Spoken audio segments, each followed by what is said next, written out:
जब कोई बात बिगड़ जाए, जब कोई मुश्किल पड़ जाए, तुम देना साथ मेरा, ओ हम नवा। तुम देना साथ मेरा, ओ हम नवा। ना कोई है, ना कोई था जिंदगी में तुम्हारे सिवा। तुम देना साथ मेरा, ओ हम नवा। तुम देना साथ मेरा, ओ हम नवा।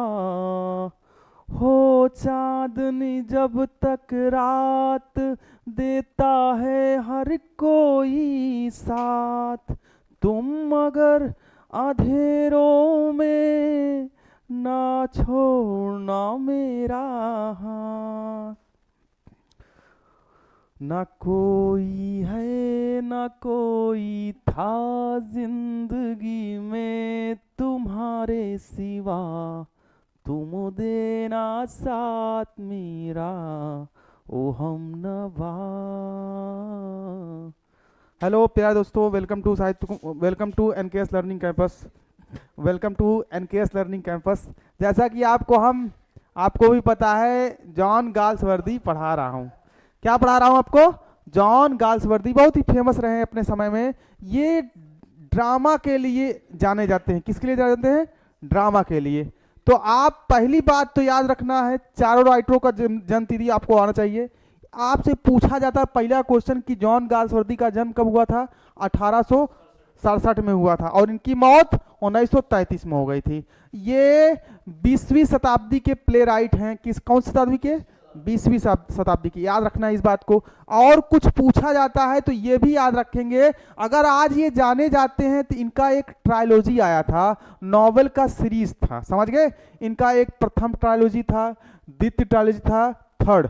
तो उसमें फार साइड एक क्या है, नॉवेल का सीरीज है जिसमें पांच पांच प्ले थे, समझ रहे हैं? 3 प्ले थे, 2 इंटरल्यूड थे। ये आया था। इनका जन्म याद रखना है 14 अगस्त 1867 को हुआ था और इनकी मौत 31 जनवरी 1933 को हो जाती है। आज ये जाने जाते हैं तो फॉरसाइट सागा के लिए जाने जाते हैं, समझ गए? और इनको इसी के लिए, फॉरसाइट सागा के लिए इन्हें नोबेल प्राइज दिया गया था। वो कौन सी डेट थी? 1932।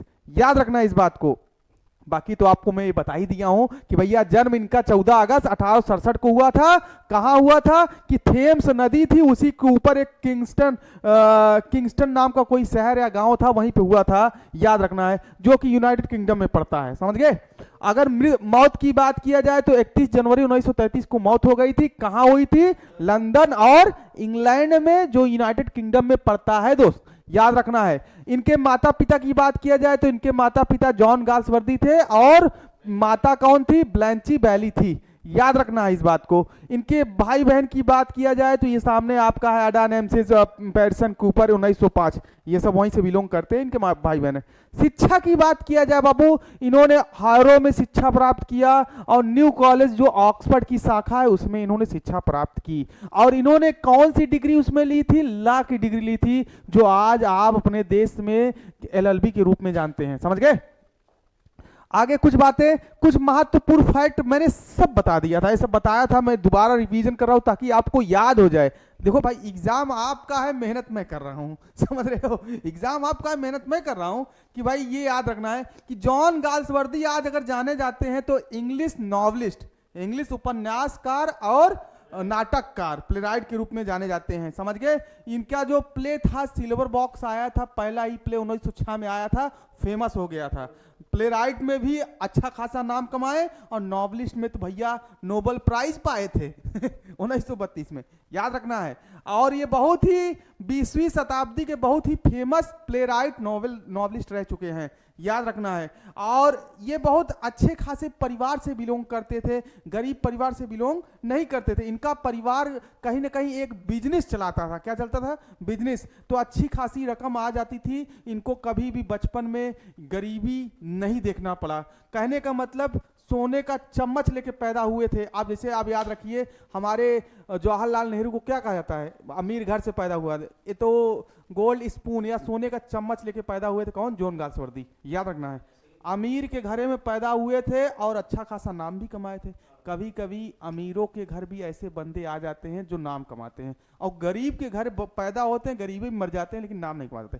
गरीब रहना अच्छी बात है, लेकिन गरीबी में मर जाना ये खराब बात है, याद रखना है। समझ गए? गरीब हैं, चला है भाई, कंडीशन अभी मेरा समय खराब है, लेकिन गरीबी को दूर करने के लिए ही शरीर मिला है। उस शरीर को यूज करिए, मेहनत करिए। अगर आपके माता पिता ने आपको शरीर दिया है, आप उसका फायदा उठाइए, उस शरीर का प्रयोग करिए, अपने दिमाग का प्रयोग करिए। आप पढ़े लिखे हैं, आप पैसा कमा सकते हैं। कभी भी याद रखिए, माता पिता सब कुछ नहीं बनाता, आपको बड़ा कर दिया बहुत बड़ी बात है। चलिए आगे चलते हैं दोस्त। कुछ बातें ये आप सब मैं बता ही चुका हूं सब, कि भैया इनके पिता भी एक वकील रह चुके थे, क्योंकि भाई अच्छा खासा पैसा कमाते थे, और उनके खानदान में एक बिजनेस चला रहा था, वो भी इनके घर में अच्छा खासा पैसा देता था, याद रखना। ये सब बताया। इनकी माता जो थी बहुत धार्मिक थी। इनकी माता क्या थी? बहुत धार्मिक थी। ये सब मैं पढ़ा चुका हूं, जो बता रहा हूं, कुछ नया नहीं बताऊं। और सुनिए, एक बात याद रखिए, जब ये छोटे क्लास में थे, अर्थात मतलब बचपन में थे ना, तो इनको एक ट्यूटर बुलाया गया था पढ़ाने के लिए। ट्यूटर इनको प्रारंभिक शिक्षा प्रदान किया था। बाद में इनको एक प्राइमरी स्कूल में भेजा गया था, जो प्रीपैरेटरी स्कूल नाम था, उनमें इनको भेजा गया था पढ़ने के लिए। लेकिन उसके बाद सुनिए मेरी बात, वो उससे पास होने, सुनिए, यहाँ जब वहाँ पढ़ाई उढ़ाई कर लिए, 9 की एज में वहाँ पे पढ़ाई उढ़ाई कर लिए, तो फिर उसके बाद इनको हैरो में भेजा गया, हैरो कॉलेज। हैरो में पास होने के बाद गाल्सवर्दी का एडमिशन कहाँ कराया गया? न्यू कॉलेज ऑक्सफोर्ड में कराया गया, जो कि 1889 में उन्होंने अपनी लॉ की डिग्री प्राप्त की थी। क्या प्राप्त की थी वहां पे? लॉ की डिग्री प्राप्त की थी। लॉ मतलब आज के समय में एलएलबी जान लो, बहुत बड़ी बात है। लॉ की डिग्री, कानून की पढ़ाई की थी। वकील की पढ़ाई कैसी होती है? कानून की ही पढ़ाई होती है, समझ गए आप? इस बात को याद रखना है। और 1890 में इन्होंने जब अपनी डिग्री प्राप्त कर ली, इन्होंने कभी प्रैक्टिस नहीं किया। लॉ के बारे में प्रैक्टिस करना पड़ता है, तब वकील बनता है, लेकिन उन्होंने प्रैक्टिस नहीं की। इनका कोई और शौक था, इनका शौक था कि मैं कोई कुछ और करूं इस साहित्य में, और किए भी, जो किए आज हम लोग इसीलिए इनको जानते हैं। और फिर भाई इनको मन हुआ कि ये संसार को घूमे, तो ये 1891 से लेकर 93 में वर्ल्ड टूर घूमे थे, संसार के भ्रमण किए थे। मतलब इनको घूमने का भी बहुत शौक था, समझ गए? और घूमते हुए इनकी एक दोस्ती हुई थी, उसका नाम क्या था? जोसेफ कर्नट। इनकी दोस्ती किसके साथ हुई थी? जोसेफ कर्नट।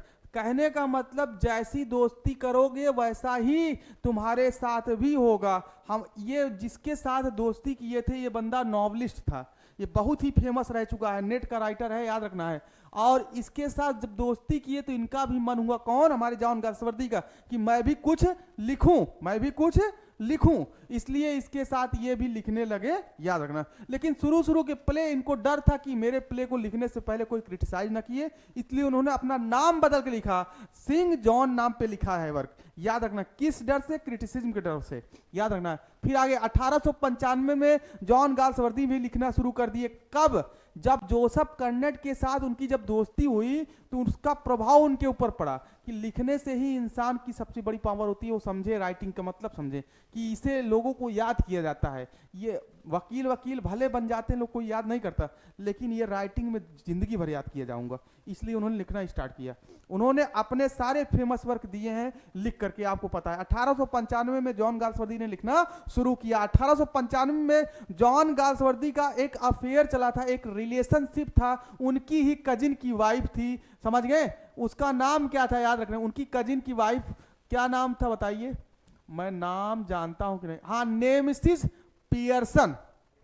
ये किसकी वाइफ थी? इनकी कजिन की वाइफ थी। ये शादीशुदा थी, ये मतलब घरे में डाका डाले वाला काम करती समझ गए? तो जॉन गाल्सवर्दी का अफेयर हो गया अपनी ही कजिन के वाइफ, मतलब उनके चचेरे भाई के पत्नी से ही उनका क्या हो गया? चक्कर चलने लगा और रिलेशनशिप होने के कारण बाद में उन्होंने उससे शादी भी कर ली। 1905 में उससे शादी भी कर ली थी। अब यही होता है, इंग्लिशों में यही होता है। आज हम लोग अपने घर परिवार में कर देंगे तो क्या क्या हो जाएगा? मार चल जाएगी, गोली चल जाएगी। नहीं, जब मियाँ बीवी राजी तो क्या करे काजी, यही मामला है। हो गई शादी, 1905 में शादी हो गई भाई। तो उसके डाइवोर्स के बाद उन्होंने 10 सालों बाद उससे शादी कर ली। समझ गए? आगे कहाँ पहुंचे थे? हाँ, 1918 में उन्होंने नाइटहुड का जो ऑफर है त्याग दिया था। ये भी याद रखना, ये इंपॉर्टेंट फैक्ट है, आपसे पूछा जाता है कि जॉन गाल्सवर्दी ने नाइटहुड का पद कब त्यागा था? 1918 में। नाइटहुड को उन्होंने लेने से मना कर दिया 1918 में। दूसरी बात, 1921 में ये PEN क्लब के क्या बने, लंदन के क्या बने? फर्स्ट प्रेसिडेंट बने हैं, राष्ट्रपति बने थे। ये भी याद रखना, 1921 में हमारे जॉन गाल्सवर्दी ने लंदन के प्रेसिडेंट बने थे। पहले प्रेसिडेंट यही थे, कौन? हमारे जॉन गाल्सवर्दी। और वो कौन सा क्लब था? PN क्लब था, याद रखना। 1929 में इनको ऑर्डर ऑफ मेरिट दिया गया था। ये भी आपसे पूछ सकता है, 100% तय है कि हमारे जॉन गाल्सवर्दी को ऑर्डर ऑफ मेरिट कब दिया गया था? तो क्या बताओगे भाई? 1929 में इनको ऑर्डर ऑफ मेरिट दिया गया था। याद रखना, इस बात को पूछता है। अब आपसे पूछेंगे कि ऑर्डर ऑफ मेरिट क्या होता है सर, बहुत बार प्रश्न है। अरे भाई, ऐसा बंदा जो कला, साहित्य और सैन्य दल पे अपनी क्या है, सेवाकृति करता हो, सेवा मतलब जो योगदान हो प्रदान करता हो, उसको ये ऑर्डर ऑफ मेरिट दिया जाता है। ये भी याद रखना है, पूछ लेगा तो क्या करोगे? मान लो इतना गहराई तो पूछेगा नहीं, लेकिन ये पूछा जा सकता है कि order of merit John Galsworthy को कब दिया गया था, तो आप क्या बताएंगे? 1929। याद रखना इस बात को। 1930 में इनको डी लिट, भाई कैम्ब्रिज द्वारा इनको एक डिग्री प्राप्त हुई थी, डी लिट, याद है। अब इसका फुल फॉर्म आप देखिएगा तो 1930 में कैम्ब्रिज द्वारा इनको एक डिग्री प्रदान की गई थी जिसका नाम था डी लिट। कैम्ब्रिज द्वारा इनको क्योंकि इन्होंने साहित्य में अच्छा खासा काम कर रहे थे, इसलिए इनको ये डिग्री प्राप्त हुई थी। कब? 1930 में। और आपको भी पता है जो गाल्सवर्दी के जितने भी प्ले हैं 1906, 10, 11 में आए हैं ना, वहीं से फेमस हुए थे। तो कैम्ब्रिज खुश होकर के बताया कि साहित्य के ऊपर इतना काम कर रहे हैं तो इनको ये पदवी दी गई थी डी लिट की। किसके द्वारा? कैम्ब्रिज के द्वारा। समझ गए? 1931 में इनको कहीं ना कहीं ऑक्सफोर्ड में इनको एक नौकरी भी मिल गई रोमन्स लेक्चरर के रूप में। अर्थात ये लेक्चरर भी रह चुके हैं कहाँ भाई? ऑक्सफोर्ड के कॉलेज में हमारे गाल्सवर्दी जी, मतलब टीचिंग भी कर चुके हैं, टीचर भी रह चुके हैं हमारे जॉन गाल्सवर्दी, याद रखना है। तो 1931 में कहाँ नियुक्त हुए थे टीचर के रूप में? ऑक्सफोर्ड की कॉलेज में। और ऑक्सफोर्ड की, आपको बता दें ऑक्सफोर्ड स्कूल के बारे में, ये बहुत फेमस स्कूल है इंग्लैंड की। इसमें अच्छे अच्छे राइटर पढ़े हैं और जो भी इसमें पढ़ा बंदा वो पक्का राइटर बना है। बड़ी अच्छी स्कूल है। भगवान जाने कभी हमारी किस्मत बनेगी नहीं वहाँ जाने पे। 1932 में साहित्य के लिए इन्होंने नोबेल प्राइज इनको अवार्डेड किया गया। भाई 1932 में इनको साहित्य के लिए अवार्ड कब दिया गया बताइए? 1932 में किसको दिया गया? जॉन गाल्सवर्दी को साहित्य पुरस्कार दिया गया। नहीं, नोबेल, ओ ये साहित्य नहीं है, नोबेल प्राइज है भाई, साहित्य का बोला हूं, सॉरी भाई। हाँ, अगर आपसे पूछा जाए कि नोबेल प्राइज साहित्य के लिए जॉन गाल्सवर्दी कब दिया गया? 1932 में। ये तो बता ही चुका हूं यार, बार बार आ जा रहा है। जॉन गाल्सवर्दी आज जो जाने जाते हैं वो रियलिस्टिक ड्रामेटिस्ट, वास्तविकता पे नाटक लिखते थे, नॉवल लिखते थे। उनका कोई कल्पना नहीं था, समाज में जो देखते थे उसी पे वो प्ले उले लिखने का काम करते थे। समझ गए भाई? जो आज अगर आप जॉन गाल्सवर्दी को जानते हैं तो कैसे जानते हैं? रियलिस्टिक के रूप में जानते हैं, वास्तविकता के लिए जानते हैं। याद रखना है आपको, जॉन गाल्सवर्दी आज जो है जोन्स और पाइनरो के रियलिस्टिक ट्रेडिशन के लिए संबंधित करता है, उसी के लिए जाना जाता है। कौन? हमारा जॉन गाल्सवर्दी। समझ गए? ये कैसा ड्रामेटिस्ट होगा? तब रियलिस्टिक ड्रामेटिस्ट होगा या रियलिस्टिक नॉवलिस्ट कहेंगे आप। समझ गए आप? दूसरी बात, ये किसका ट्रेडिशन फॉलो करते थे? इधर देखो पहले, जोन्स एंड पैनरो के रियलिस्टिक ट्रेडिशन को संबंधित रखते थे हमारे कौन? John Galsworthy. समझ गए? अगली बात इधर देखो भाई, समझो भाई, क्या पेपर है आपका यार, आप मोबाइल चला रहे हैं, समझिए। गाल्सवर्दी का जो विचार है ड्रामा पर, गाल्सवर्दी का जो विचार है ड्रामा पर, उनके कलेक्शन ऐसे इंटाइटल में आपको दिखता है जब आप इसको पढ़ेंगे। समझ गए? 4 विंड्स, शांत रहिए, अभी इसको खत्म करने दीजिए। 4 विंड्स। अब मेरी बात समझिए, अब जो गाल्सवर्दी का जो विचार है ड्रामा पर, वो पाया जा सकता है उनके, आप ऐसे में देख सकते हैं, एक ऐसे का कलेक्शन आया था उसमें आप देख सकते हैं। और वो ऐसे कब आया था, 1897 में पब्लिश हुआ था कि उन्होंने अपना विचार इसमें प्रस्तुत किया था। जॉन गाल्सवर्दी का पहला नॉवेल बताइए क्या है, बार बार पूछा गया है, कितनी बार पूछा गया है, इसको किस नाम पे पब्लिश कराए थे हमारे जॉन गाल्सवर्दी, बताइए। हाँ, ये भी पूछा जा सकता है 100%। जॉन सिंह जॉन नाम पे ये नॉवेल पब्लिश कराई गई थी, क्योंकि उनको डर था कि क्रिटिसिज्म ना हो जाए, इसलिए उन्होंने अपना नाम वास्तविक नहीं दी, क्योंकि वो नए नए राइटर थे ना। तो जॉन गाल्सवर्दी का पहला नॉवेल जॉसलिन माना जाता है, जो कि 1899 में पब्लिश हुआ था। कब पब्लिश हुआ था, 1899 में। 1904 में कहीं ना कहीं गाल्सवर्दी ने अपने नाम, जो नाम पे लिखते थे वो नाम को छोड़ दिए, जो जॉन सिंह जॉन पे नाम लिखते थे छोड़ दिए, क्योंकि इस समय ये फेमस हो गए थे कि भाई अब हम कोई भी वर्क लिखेंगे, नॉवेल लिखेंगे तो हम अपने नाम पे पब्लिश कराएंगे, ना कि जॉन गाल्सवर्दी के नाम पब्लिश कराएंगे, इसलिए वो स्टार्ट कर दिए थे। समझ में आया भाई इस बात को? चलिए स्टार्ट। अब उन्होंने तब अपने नाम के अंदर लिखना स्टार्ट किया, जो कि पहला नॉवेल आता है इस्लैंड प्राइसेस। ये किसके नाम पे पब्लिश कराए थे वर्क, खुद के नाम पर। जॉन गाल्सवर्दी ने द इस्लैंड फैरसिस, ये जो नॉवेल है उन्होंने अपने नाम पर पब्लिश कराया था। जॉन गाल्सवर्दी के 1904 में नॉवेल आया था, समझ गए? फिर से समझो, द इस्लैंड फैरसिस ये जो नॉवेल है उन्होंने अपने नाम पे पब्लिश कराया, कौन, जॉन गाल्सवर्दी ने। समझ गए? आपसे पूछा जाएगा कि जॉन गाल्सवर्दी का ऐसा कौन सा नॉवेल है जो जिन्होंने अपने नाम से पब्लिश कराया था, वो पहला नॉवेल बताने का कृपा करें। तो आपका आंसर होना चाहिए द इस्लैंड फैरसिस। समझ गए? 1904 में आया है, ये पहला पब्लिश्ड वर्क है उनके नाम के जरिए। समझ गए? अब इनका पहला प्ले कौन माना जाता है, सिल्वर बॉक्स। सिल्वर बॉक्स इनका पहला प्ले है, कब आया था, 1906 में। कितना एक्ट है इसमें बाबू, 3 एक्ट है। कितने एक्ट में प्ले है, 3 एक्ट में है। और हमारे जॉन गाल्सवर्दी ने कई 1 एक्ट भी प्ले लिखे हैं, 1 एक्ट लिखे हैं। ये बहुत ही अच्छे जाने जाते हैं, क्योंकि छोटे छोटे प्ले लिखते थे, बहुत फेमस थे। सिल्वर बॉक्स जो है आपको बताएं, समाज में हुए रहे सच्चाइयों को दिखाने का प्रयास करता है कि उस समय ऊंचे जात के लोग कैसे छोटे जाति से व्यवहार करते थे। उसमें आप जैक बैर्थविक देखिए, जैक बैर्थविक कितना नालायक दुष्ट बंदा था ना। अपने माता पिता, उसका पिता पार्लियामेंट था जॉन बार्थविक, और उसकी माँ मिसेस बार्थविक, ये उसी के पैसे उड़ रहा था, और उसने अपने बाप के पैसे पर उड़ रहा था, और बाप की को थोड़ा भी कदर नहीं करता। यही कहानी में आप देखेंगे, उसमें दिखाया गया है कि छोटे और बड़े के बीच में भेद दिखाई गई, अंतरता दिखाई गई।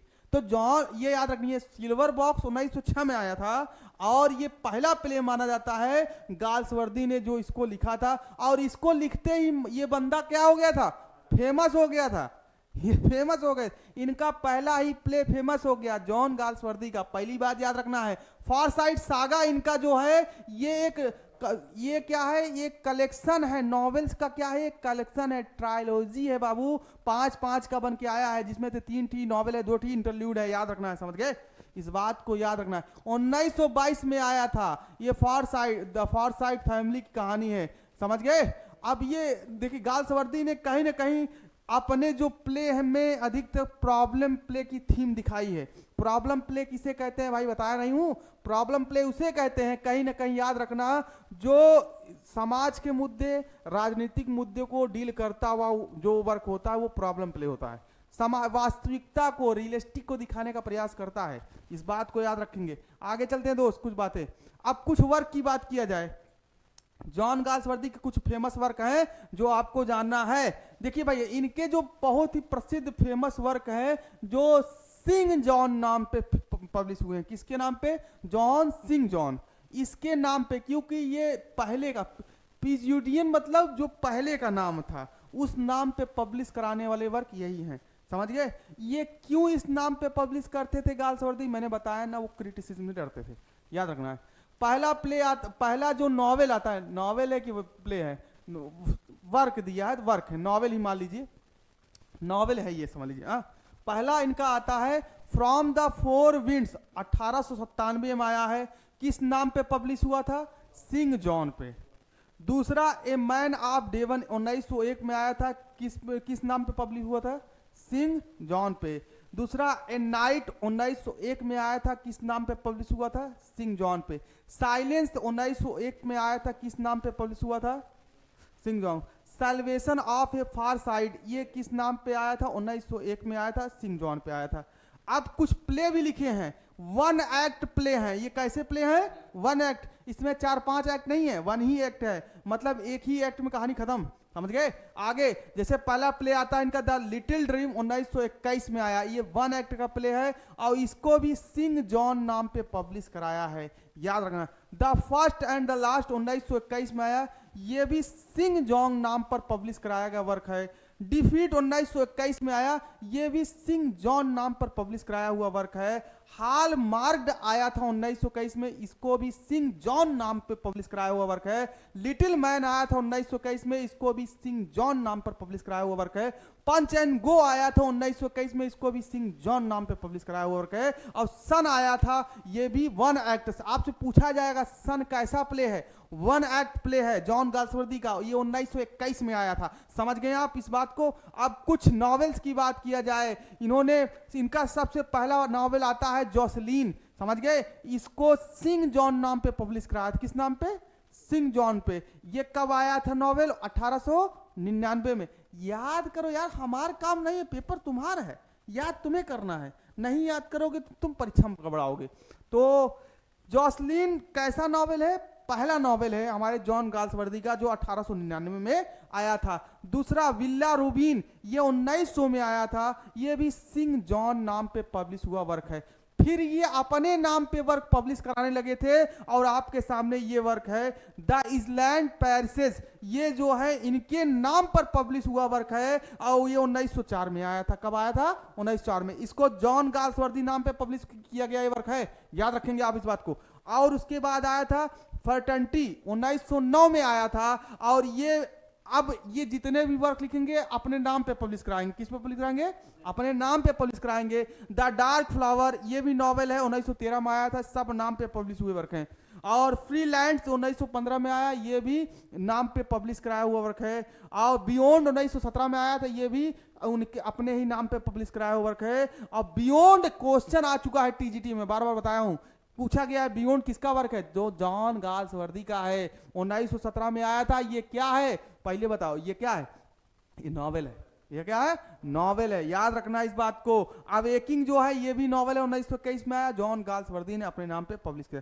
पहले ट्रायोलॉजी की बात की जाए, देखो भाई हमारे जॉन गाल्सवर्दी जी किसके लिए जाने जाते हैं? अपने ट्रायोलॉजी के लिए। ये फार साइड सागा एक कलेक्शन ऑफ नॉवेल्स की सीरीज है, इसी के लिए जाने जाते हैं, समझ गए? अब वही, और इसको ट्रायोलॉजी कहा जाता है। क्या कहा जाता है? ट्रायोलॉजी का मतलब तीन तीन, समझ रहे हैं? तीन से बनाओ, एक खिनी में पांठी, एक खिन पांठी, एक ही पांठी, ऐसे आज उसको ट्रायोलॉजी बन, तीन ठनी रहन सीरीज ना, तो ट्रायोलॉजी इसलिए बोला था। तो पहली ट्रायोलॉजी की बात किया जाए, जो पहले ट्रायोलॉजी में एक नॉवेल आता है जिसका नाम है फारसाइट सागा, 1922 में आया था। और ये तीन नॉवलों का क्या है? एक सीरीज है। क्या है ये? तीन नॉवलों का एक सीरीज है, याद रखना है। और इसमें 2 इंटरल्यूड हैं। अब कहोगे सर इंटरल्यूड किसे कहते हैं? तो हम बताएं, सुनो भैया, किसी भी नॉवेल का जो मुख्य कहानी हो, मुख्य भाग हो, इंपॉर्टेंट, जो मतलब कहीं ना कहीं उस कहानी को बदलने वाला वो मुख्य भाग हो, या कोई भी कहानी हो जिसमें इंपॉर्टेंट फैक्ट दिखाया जाता है, जो मेन कहानी को। अब कोई गाना गाते हो, जैसे आपको एक गाने में बीच की लाइन याद होती है, वैसे किसी प्ले की जो बीच की कहानियां, इंपॉर्टेंट कहानियां होती है, अगर उसे दिखाया जाता है वो इंटरल्यूड होता है। अब प्ले में भी इंटरल्यूड प्ले भी आता है, जॉन हेवुड लिखना स्टार्ट किए थे, समझ गए? तो याद रखना है। और इंटरल्यूड भी उन्होंने 1906-1901 के बीच में पब्लिश कराया था। और ये टोटल कितने हैं? 5 ही। कितने हैं? 5 ही।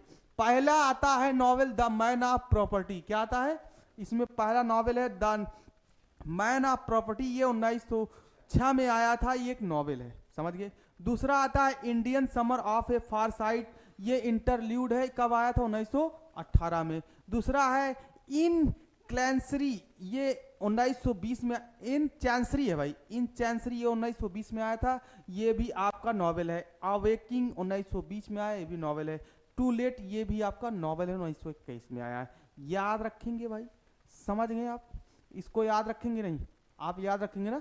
चलिए दूसरी बात सेकंड ट्रायलॉजी की बात किया जाए। सेकंड ट्रायलॉजी में क्या आया था? सेकंड ट्रायलॉजी में अब हम आपको बढ़िया से पढ़ाएं, क्योंकि अभी तक तो रिवीजन चल रहा था। क्या चल रहा था? रिवीजन। अब आपको अच्छे से पढ़ाना पड़ेगा। देखो भाई,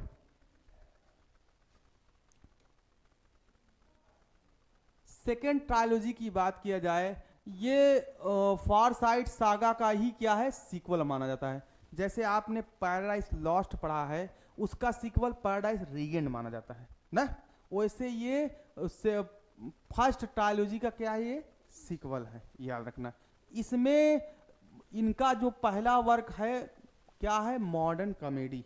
आपसे पूछेगा कि जॉन गाल्सवर्दी का जो मॉडर्न कॉमेडी है ये किस ट्रायलॉजी में पब्लिश हुआ है, तो आपका आंसर होना चाहिए सेकेंड ट्रायलॉजी। क्या बोलेगा आपका? सेकेंड ट्रायलॉजी में आया था ये पहली बार। मॉडर्न कॉमेडी कब पब्लिश हुई थी भाई? 1929 में। एक ये डेट क्लियर याद रखिएगा, 1929 में इनको ऑर्डर ऑफ मेरिट भी दिया गया था। क्यों भाई? जॉन गाल्सवर्दी को ऑर्डर ऑफ मेरिट कब दिया गया था? 29 में। और इनका जो नॉवेल जो है मॉडर्न कॉमेडी, ये कब आया था? 1929 में आया था। ये 3 नॉवेल और इसमें भी 2 इंटरल्यूड है। इसमें भी 3 नॉवेल है और 2 इंटरल्यूड है। अब पहला जो नॉवेल है इनका वाइट मंकी माना जाता है। ये नॉवेल है 1924 में आया। कब आया ये? 1924 में। दूसरा जो इनका नॉवेल है साइलेंट वूइंग, ये इंटरल्यूड है। ये कब आया था? 1927 में आया था। तीसरा जो है सिल्वर स्पून, वैसे हमारे जॉन गाल्सवर्दी भी सिल्वर स्पून लेके ही पैदा हुए थे, अमीर घर में पैदा हुए हैं। ये कब आया था? 1926 में। ये तो याद रखना, सिल्वर स्पून से पता चल जाएगा भाई कि किसका वर्क है, जॉन गाल्सवर्दी, क्योंकि वो भी तो भाई अमीर घर पैदा हुए थे। ये देखो, ये भाई नॉवेल है। ये क्या है? नॉवेल है, नॉवेल है। देखो भाई, इंटरल्यूड 2 ही हैं, ये सामने आपके लिखा है, 2 ही इंटरल्यूड है, आपके सामने लिखा। देखिए भैया, द वाइट मंकी नॉवेल है। मॉडर्न कॉमेडी ये भी कहीं ना कहीं क्या है, ये भी नॉवेल है, 1929 में पब्लिश हुआ था। ये भी 3 नॉवेल और 2 इंटरल्यूड इसमें है, याद रखना है। वाइट मंकी पहला आया जो नॉवेल में आया, समझ गए। आपसे पूछा जाता है ये क्वेश्चन, फार साइड नाम का कोई प्ले है का? नहीं बाबू, फार साइड एक कलेक्शन है, नॉवेल्स और इंटरल्यूड का क्या है, कलेक्शन है। और ये मॉडर्न कॉमेडी क्या है, ये भी कलेक्शन का नाम है, इसके अंदर ये वर्क है नहीं, उसको तुम वर्क समझ लेना कि भाई वो नाम है, वो क्या है, कलेक्शन का नाम है। किसका नाम है? कलेक्शन का नाम। फार साइड जो है पूरा कलेक्शन का नाम है। 5 ही आता है, 2 इंटरल्यूड था, 3 ही नॉवेल था। और मॉडर्न कॉमेडी भी क्या है, ये एक कलेक्शन है। क्या है ये? कलेक्शन है। इसमें भी आप देखें, वाइट मंकी जो पहला नॉवेल आता है 1924 में आया। दूसरा जो है साइलेंट वूइंग इंटरल्यूड है, ये भी 1927 में आया। दूसरा जो है सिल्वर स्पून 1926 में आया। तीसरा जो है पासर्स बाई है, 1927 में आया, इंटरल्यूड है। चौथा जो है स्वैंग स्वांग है, 1928 में आया। थर्ड ट्रायलॉजी की बात करें, थर्ड ट्रायलॉजी की बात करते हैं, थर्ड ट्रायलॉजी की बात करते हैं। इसमें जो पहला नॉवेल आता है, ये जो है इसको किसके नाम पे जाना जाता है, यो बात है। अगर आपसे पूछ लिए कि जॉन गाल्सवर्दी का जो थर्ड ट्रायलॉजी है उसे किस नाम पे जाना जाता है, दोठनी का जानते हो ना। पहले क्या कहते हो? पहले के फारसाइट सागा बोलते हो। दूसरे क्या बोलते हो? मॉडर्न कॉमेडी बोलते हो। तीसरे क्या बोलोगे? चैप्टर। ये क्या है? ये कलेक्शन के नाम है। वर्क तो इसके अंदर है, वर्क तो इसके अंदर है भाई। तो इसमें कम पहला वर्क कौन सा आता है? मेड इन वेटिंग 1931 में आता है। दूसरा फॉलोइंग विल्डरनेस, ये 1932 में आया। तीसरा ओवर रिवर 1933 में आया। समझ में आया भाई? याद रखना है। अब कुछ प्ले और इनके कॉमेडी की बात किया जाए जो आपके सामने है, ये फेमस भी माने जाते हैं और आज जाने जाते हैं तो हमारे गाल्सवर्दी इसके लिए, ये जो लिखा गया है बात की बात। नॉवेल के लिए तो जाने ही जाते हैं, लेकिन सिल्वर बॉक्स के लिए पहला ही प्ले इनका आया, फेमस हो गया था। तो इनका पहला प्ले आता है सिल्वर बॉक्स। इनका पहला प्ले है, कब आया? 1906 में। इनका जॉय एक कॉमेडी है, कब आता है? 1907 में। तीसरा स्ट्राइप, ये क्या है? प्ले है जो हड़ताल पे आधारित है। ये कंपनी की हड़ताल थी, उसी कहानी है, 1909 में आता है। तीसरा जो है इल्डेस्ट सन, बड़ा बेटा, 1912 में आता है। जस्टिस एक ट्रेजेडी मानी जाती है, क्या मानी जाती है? ट्रेजेडी, ये 1910 में, ये आपको पढ़ा चुका हूँ। तीसरा है फ्यूगिटिव, 1913 में आता है। उसके बाद आपका चौथा है, पांचवा, हाँ कई है भाई, हाँ हाँ 3 3 6, 7वां है द प्यूजियन, 1912 में आता है। समझ गए? ये आपको याद रख। अब कुछ बातें और, कुछ और भी नॉवेल हैं इसका अब एक चीज पूछा गया है, मॉब नाम पे क्वेश्चन भी पूछा गया था कि भाई मॉब जो है भीड़ को कहते हैं, हमें पता है, छोड़िए क्या इसकी चर्चा करें। मॉब जो है 1914 में आया था, ये क्या है? गाल्सवर्दी का नॉवेल है। क्या है? गाल्सवर्दी का novel. A bit of love, ये 1915 में आया, ये भी नॉवेल है। फाउंडेशन, नॉवेल नहीं बाबू, ये प्ले है, सॉरी, मॉब प्ले है, 1914 में आया, समझ गए? और बिट ऑफ लव, ये क्या 1915 में, ये है प्ले है, ये भी 1915 में आया, प्ले है। और 3 एक्ट 4 एक्ट जिसमें लिखा गया होगा। आगे फाउंडेशन फैंटास्टिक कॉमेडी, ये 1917 में आया, ये क्या है आपका? प्ले है। ये क्या है आपका? प्ले है। स्किन गेम प्ले है भाई, ये बहुत अच्छी कहानी है, इसमें जमीन का दिखाया जाता है कहानी, बंटवारा वटवारा सिस्टम था ना। तो स्किन गेम कितने में आया था? 1920 में आया था, डेट याद रखना है, 1920 में स्किन गेम आया था। फैमिली मैन कब आया था? 1921 में आया था, ये भी प्ले माना जाता है। लॉयल्टीज, फेमस नहीं, बहुत ही फेमस है ये बहुत फेमस है जॉन गाल्सवर्दी का। ये कब आया था? 1922 में। एक का डेट तो आना ही चाहिए, समझ गए? जैसे सिल्वर बॉक्स का डेट 1906 पता है, वैसे आपको लॉयल्टीज का डेट 1922 क्लियर होना चाहिए। विंडोज 1922 में आया था, याद रखना है। द फॉरेस्ट 1924 में आया था। ओल्ड इंग्लिश 1924 में आया था। द इन ऑफ ट्रैंक्विलिटी, ये ऐसे कलेक्शन है, ये कब आया था? 1912 में आया था। ये भी क्या है आप याद रखें, जॉन गाल्सवर्दी का ऐसे है। सिल्वर स्पून, ये आपका क्या है? प्ले है, 1926 में, ये तो चर्चा हो चुकी है। स्कैप, ये कहीं ना कहीं ये भी प्ले है, ये कैलिफोर्निया यूएसए में लिखा गया था। कहाँ लिखा गया था? कैलिफोर्निया यूएसए में। ये कब आया था? 1926 में। कुछ पोएम भी हमारे जॉन गाल्सवर्दी लिखे हैं जो कि आपको जानना जरूरी है। मूड सॉन्ग्स एंड डॉगरेल्स, ये 1912 में आया। क्या भाई? मूड सॉन्ग्स एंड डॉगरेल्स, ये कब आया था? 1912 में आया था। द बेल्स ऑफ पीस, ये कब आया था? 1921 में आया था, याद रखना है। आगे वर्सेज ओल्ड एंड न्यू, ये कब आया था? 1926 में आया था। पास्ट, ये इसका डेट नहीं कंसीडर। ड्रीम एरंटी और Devon to me, Russia, America, England to free man, angry young husband, Carl Beckett, ये सब क्या है? इनका प्ले है। ये क्या है? इनका प्ले माना जाता है, समझ गए? अब कुछ वर्क हैं जिसके बारे में हम लोग, अच्छा कमेंट है। अब देखो शेक्सपियर ने जितनी देखो सॉरी जॉन गाल्सवर्दी ने जितने नाम कमाए, कुछ इनके खत्म होने या इनके मौत होने के बाद कुछ लोगों ने क्रिटिसाइज किया, तो कुछ लोगों ने इनका नाम मतलब इनको तारीफें की। तो वही क्रिटिकल कमेंट पढ़ने वाले हैं जो आपके एग्जाम में बहुत इंपॉर्टेंट है, ये सीधा उठा के पूछता है पेपर में। पहला critical comment, Galsworthy as a realistic dramatist. भैया गाल्सवर्दी एक क्या है? वास्तविक नाटककार के रूप में थे। ये कौन बोला है इनको? हारोल्ड विलियम्सन बोलने वाला है, याद रखिएगा। ये कमेंट किसने जारी किया है? हारोल्ड विलियम्स ने। दूसरा है Galsworthy as a social dramatist, Galsworthy एक सामाजिक नाटककार थे। ये कौन बोला है?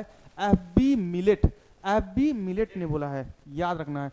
दूसरा गाल्सवर्दी क्या है? एक वकील थे, कहीं ना कहीं who deluded himself into believing that he was a presiding judge, perpetually engaged in a dispassionate summing up। ये देखो भाई, ये कमेंट एसी वार्ड ने बोला है, इसका मतलब क्या है समझने का प्रयास हो। गाल्सवर्दी एक वकील थे, कहीं ना कहीं वो वकील के नजरिए से प्ले लिखते थे, वो जज को दिखाते थे कि न्याय व्यवस्था कितनी खराब है, ये चीज दिखाने का प्रयास करते थे। कौन? हमारे जॉन गाल्सवर्दी, ये एसी वार्ड ने कहा है। आगे the blend of reason and emotion, कि भैया कि भाई रीजन और इमोशन का मिश्रण ये बोलते हैं। ये कमेंट कौन बोला है? एसी वार्ड ने ही बोला है, याद रखना है। Galsworthy nation of problem drama के कहीं ना कहीं वो नेशन थे गाल्सवर्दी। ये कौन बोला है? कैजमिनियन, कौन बोला है? कैजमिनियन। याद है। गाल्सवर्दी के जो प्ले हैं वो कहीं ना कहीं पोस्ट वार इंग्लैंड की एक तस्वीर का रूप है। ये कौन बोलता है इनको? जे रेस्ली ने बोला है, याद रखना है। गाल्सवर्दी कहीं ना कहीं सुंदरता के एक प्रेमी के रूप में थे, ये कौन बोला है? हरमन ओल्ड ने बोला है। समझ गए? गाल्सवर्दी एक सामाजिक सुधारक थे, ये कौन बोला है? एडवर्ड एल्बर्ट ने बोला है। ये सब याद रखना है। अब the heroes of Galsworthy drama, Galsworthy के ड्रामा के जो हीरोज थे वो क्या थे? अनसीन फेट्स, मॉडर्न कि वो अभी भी मॉडर्न समय में उनकी मौजूदगी दिखती है, ये बताने का प्रयास किया जाता है। जिसके विरुद्ध गरीब कहीं ना कहीं मॉर्टल्स हैं, can put beautifully cry out in moments are dispenser and honour. ये लाइन जो है अल्ट्रेसी निकल ने बोला है। अब इस लाइन के बारे में समझने का प्रयास करो, क्या बोले हैं भाई साहब। कह रहे हैं कि गाल्सवर्दी के जो हीरो हैं, ड्रामा के जो हीरो हैं, वो कहीं ना कहीं उन पे अत्याचार दिखाया जा रहा था, उनके अत्याचार दिखाया जा रहा है, वो पीड़ा को सह रहे हैं, समझ रहे हो। और जिसके विरुद्ध वो कहीं ना कहीं जिसके विरुद्ध वो किसके विरुद्ध दिखाते हैं? वो अमीरों को हमेशा क्रिटिसाइज करने का प्रयास करते थे। कौन? हमारे जॉन गाल्सवर्दी। ये सब बात बोलते हैं। और निराशा दिखाई जाती है, हर पर दिखाया जाता है, याद रखना। ये अलार्डिस निकोल ने बोला है। As a painter of the physical universe, physical universe का जो पेंटर के रूप में जो आत्मा के, वो जॉन गाल्सवर्दी को एक पोएट है, ये कौन बोला है? लुइस कैजमियन ने बोला है। कौन बोला है इसको? लुइस कैजमियन ने बोला है। गाल्सवर्दी कहीं ना कहीं क्या था? एक राजनेता था, निसंदेह वो क्या था? एक नेता था। और वो कहीं ना कहीं ही लोड्स डाइस, याद रखना है। इधर देखो, वह निर्धारित करता था। डाइस मतलब कोई भी बात अगर कहना होता है, वो सापेक्ष किसी के बाद वो अपने वर्क में दिखाने का प्रयास करता है कि आज के समय गरीबों पर कितना अत्याचार हो रहा है, समझ रहे हैं। वो अपने नॉवेल्स में दिखाने का प्रयास करते थे और वास्तविकता को दिखाने का प्रयास करते थे हमारे जॉन गाल्सवर्दी, याद रखना है आपको। और ही describes disease rather than prescribe a remedy, और कहीं ना कहीं बीमारियों और उसके लिए उपाय ढूंढते रहते थे हमारे। ये लाइनें कौन बोला है? लेउथन हैंडसन। ये सब आप लाइन पढ़ लीजिएगा भाई, अर्थवर्क समझ गए। सब अपने अपने मैथ फेथ लिखे हैं। He is Abbott a poor, वह केवल गरीब ही दार्शनिक था। ये कोई बोला है लाइन, बड़ी अच्छी बोला है कि he is Abbott a poor philosopher, वह केवल एक गरीब दार्शनिक है। Who holds a view so narrow, वह ऐसा सक्रिय विचारधारा को रखता है अलग करने के लिए, जो पर्सनल टेस्ट से उससे अलग करता है। ये जो ये कौन लिखा है भाई? हो ये कौन बोला है? जॉन गाल्सवर्दी ने। ये अपने ही वो स्वयं बोले हैं ये लाइन। ये लाइन कौन है? John Galsworthy line. नहीं नहीं, ये अपने किसी वर्ग में बोले होंगे। ये लाइन किसकी है? जॉन गाल्सवर्दी, याद रख। तो दोस्तों आज रहने देते हैं, कल तीसरा बनेगा, यहीं से स्टार्ट होगा सिल्वर प्ले से। देख लीजिए ये खत्म होने का कगार पे है। और आप लोग क्लास में जो भी प्रॉब्लम होती है आप हमें बताया करें भाई। मैं आपका छोटा भाई, आपका सर, जो भी आप समझते हैं, मैं बहुत आपके लिए मेहनत करता हूं और आप लोग वीडियो को लाइक सब्सक्राइब नहीं करते। आपके पेपर के लिए मैं मदद कर रहा हूं। कौन फ्री पढ़ाएगा यार? कौन फ्री पढ़ाएगा? मैं पढ़ाता हूँ। अरे यार इतना तो कदर रखो यार, वीडियो को लोगों तक शेयर करो यार। मेहनत कर रहा हूँ यार, पागलों की तरह चिल्लाता हूँ एक कमरे में। इसके बारे में सोचो भाई। तो नमस्कार, जय हिंद।